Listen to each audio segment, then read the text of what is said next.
അവരെ എല്ലാവരും സന്തോഷത്തോടും വിശ്വാസത്തോടും പ്രതീക്ഷയോടും കൂടെ വചനം കേൾക്കുവാൻ ഒരുങ്ങുകയാണ്. ഞാൻ മനസ്സിലാക്കിയ ഒരു കാര്യം നിങ്ങളോട് പറയട്ടെ.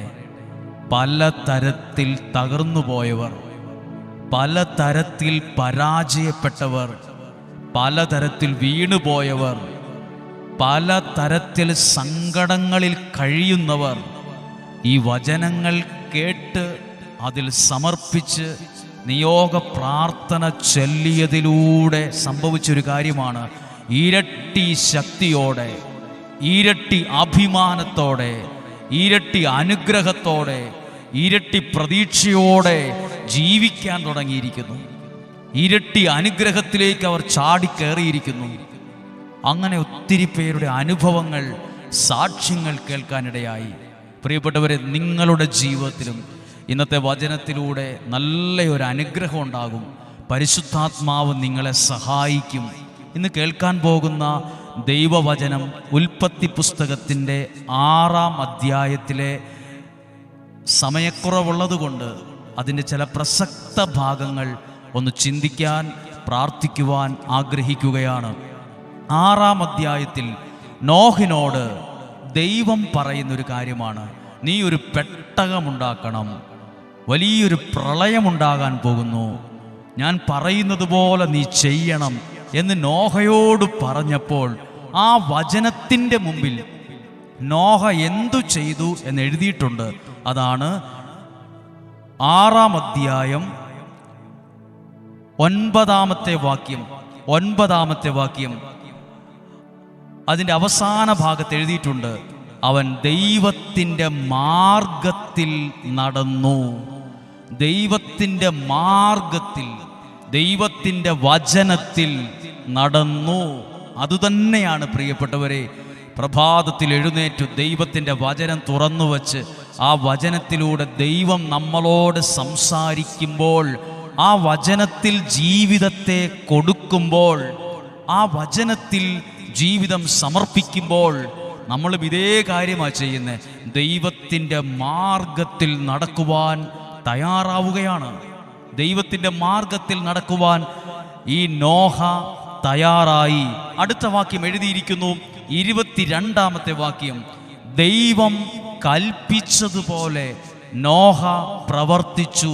ദൈവത്തിൻ്റെ വാക്കു കേട്ടപ്പോൾ ആ വചനത്തിൻ്റെ മുമ്പിൽ തറുതല പറയാതെ, ഈ വചനത്തെ വിലയില്ലാതെ ഒന്നായി മാറ്റി നിർത്താതെ ആ വചനത്തിന് വില കൊടുത്തു. ആ വചനത്തിന് തന്നെ സമർപ്പിച്ചു. ആ വചനം എഴുതിയിരിക്കുകയാണ്, നോഹ ദൈവം കൽപ്പിച്ചതുപോലെ ജീവിതത്തിൽ പ്രവർത്തിക്കുവാൻ തുടങ്ങി. വീണ്ടും 7-ാം അധ്യായം 5-ാമത്തെ വാക്യം. നോഹ എന്തു ചെയ്തു?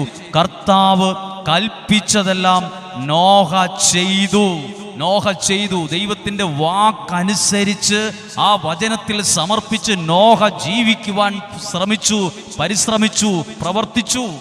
ഇനി അടുത്ത വാക്യം, 8-ാമത്തെ വാക്യം, 7-ാം അധ്യായം 8-ാമത്തെ വാക്യം. ദൈവം കൽപ്പിച്ചതുപോലെ. അങ്ങനെ കുറേ വാക്കുകളുണ്ട്. എന്നെ എല്ലാവരും ഒന്ന് കേട്ടെ.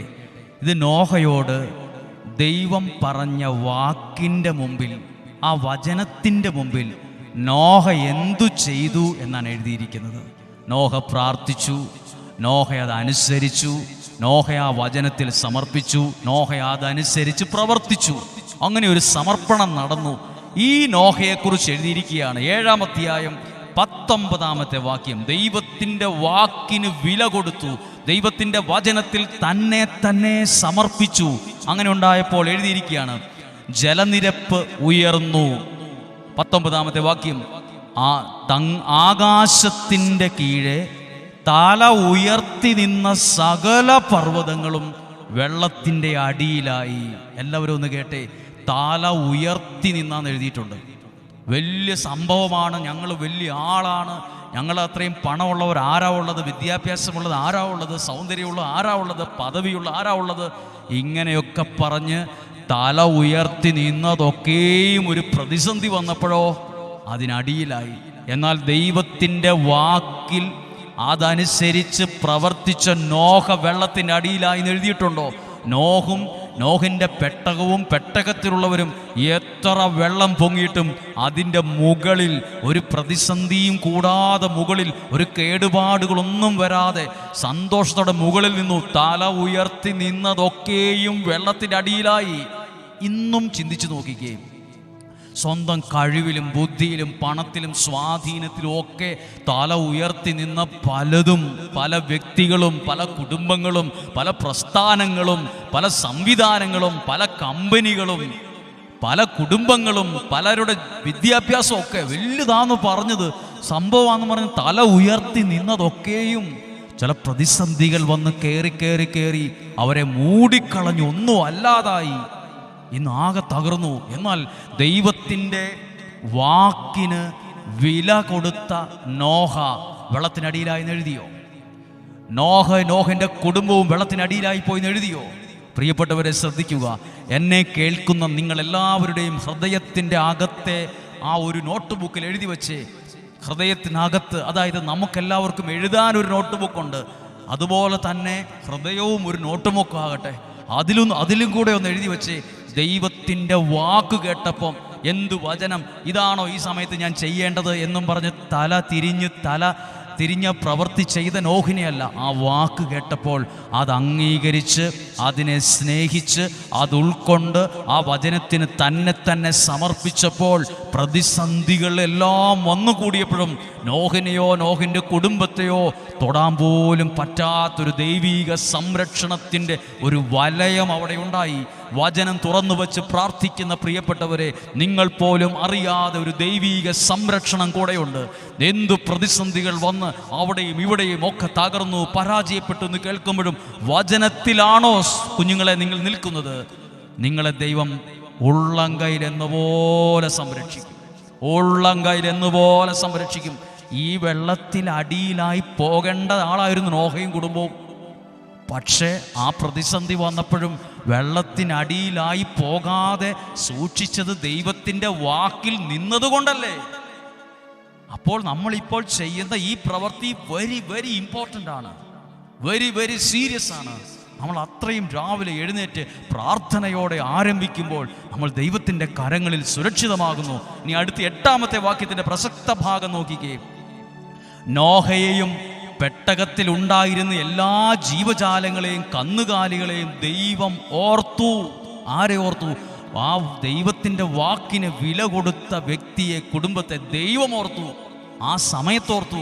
പ്രിയപ്പെട്ടവരെ, നിങ്ങളെ ഏതെങ്കിലും ഒരു വിഷമങ്ങൾ അഥവാ വന്നാലും ദൈവം അത് ഓർക്കും, ദൈവം നിങ്ങളെ കാണും. അടുത്ത വാക്യമാണ് അവസാനം 4-ാമത്തെ വാക്യം. 7-ാം മാസം 17-ാം ദിവസം പെട്ടകം അറാറത്ത് പർവ്വതത്തിൽ ഉറച്ചു.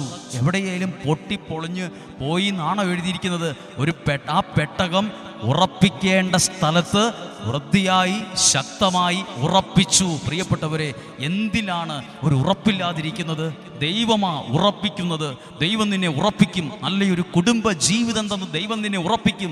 നല്ല സാമ്പത്തിക സംരക്ഷണവും സുരക്ഷിതത്വവും നൽകി, ആവശ്യത്തിന് നൽകി ദൈവം നിന്നെ ഉറപ്പിക്കും. നല്ല ജോലി തന്ന് വചനത്തിൽ നിൽക്കുന്ന ഒരാളാണോ? വചനത്തിന് വില കൊടുക്കുന്ന ഒരാളാണോ? വചനത്തിന് വേണ്ടി വചനത്തിൽ സമർപ്പിച്ച ഒരാളാണോ? ജീവിതം നൽകി ദൈവം നിന്നെ ഉറപ്പിക്കും. സമൃദ്ധി നൽകി ഉറപ്പിക്കും. സന്തോഷം നൽകി ഉറപ്പിക്കും. ആശ്വാസം നൽകി ഉറപ്പിക്കും. നല്ല ജോലിയും നല്ല ഭാവിയും നല്ല ആരോഗ്യവും ദീർഘായുസ്സൊക്കെ തന്ന് ദൈവം നിന്നെ ഉറപ്പിക്കേണ്ടിടത്ത് ഉറപ്പിക്കും. പല കാര്യങ്ങൾക്കും പരിശ്രമിക്കുന്നവരുണ്ട്. ദൈവം നിങ്ങളെ ഉറപ്പിക്കും കേട്ടോ. ദൈവം നിങ്ങളെ ഉറപ്പിക്കും. ഞാനെയും ഇത്രയും മഴയും വെള്ളമെല്ലാമായി, ഇനി എവിടെ ഉറയ്ക്കാനാ? മുഴുവൻ ചെളിയായി പോയില്ലേ, ഇനി എന്ത് ചെയ്യാൻ, എങ്ങനെ തിന്നും? ദൈവം ഉറപ്പിക്കേണ്ടിടത്ത്. കാരണം ദൈവത്തിൻ്റെ വാക്കിലാണ് നിൽക്കുന്നത്. ദൈവത്തിൻ്റെ വാക്കിൽ സമർപ്പണം നടത്തിയ ഒരാൾ എവിടെയും എത്താതെ പോകില്ല. അവനെ ഉറപ്പിക്കേണ്ടിടത്ത് ദൈവം ഏറ്റവും ശക്തമായി ഉറപ്പിക്കും. അത് ശുശ്രൂഷയിലാണേലും അത് ജീവിതത്തിൻ്റെ ഏതു കാര്യത്തിലും. നമുക്ക് പ്രാർത്ഥിക്കാം.